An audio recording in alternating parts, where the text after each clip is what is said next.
تفسیر القرآن آج کا سبق سورۃ الاعراف آیت نمبر 59 سے 64 تک۔ اعوذ باللہ من الشیطان الرجیم، بسم اللہ الرحمن الرحیم۔ لقد ارسلنا نوحا الى قومه فقال یا قوم اعبدوا اللہ ما لکم من الہ غیرہ انی اخاف علیکم عذاب یوم عظیم۔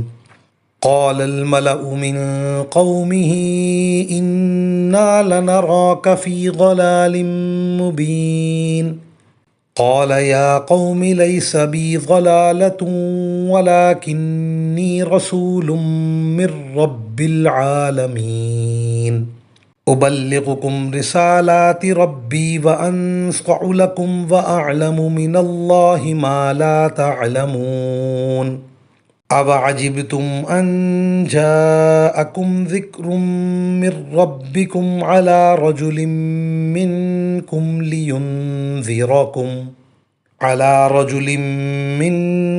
لینذرکم ولتتقوا ولعلکم ترحمون۔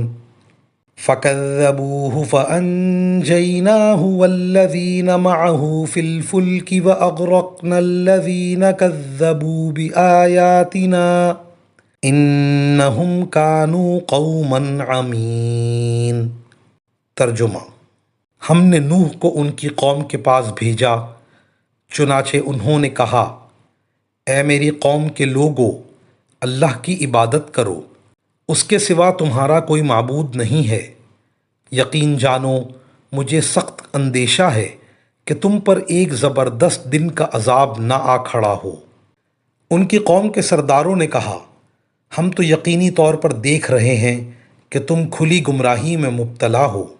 نوح نے جواب دیا، اے میری قوم، مجھے کوئی گمراہی نہیں لگی، مگر میں رب العالمین کا بھیجا ہوا پیغمبر ہوں۔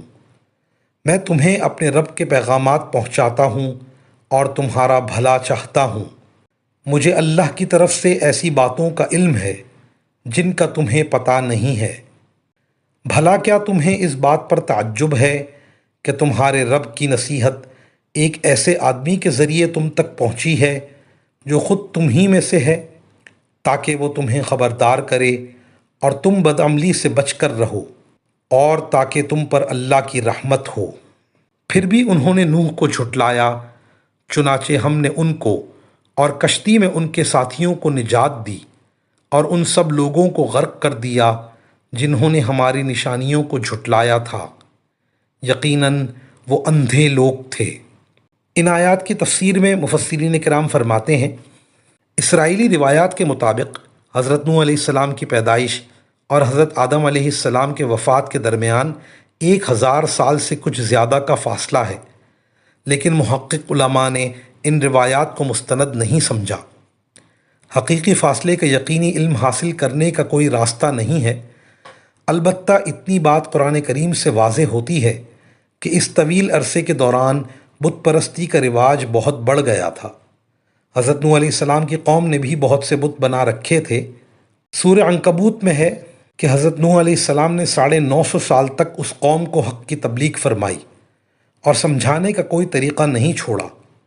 کچھ نیک بخت ساتھی جو زیادہ تر غریب طبقے سے تعلق رکھتے تھے ان پر ایمان لائے، لیکن قوم کی اکثریت نے کفر ہی کا راستہ اختیار کیے رکھا۔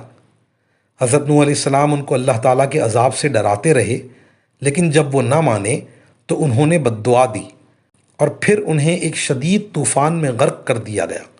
وآخر دعوانا ان الحمد للہ رب العالمین۔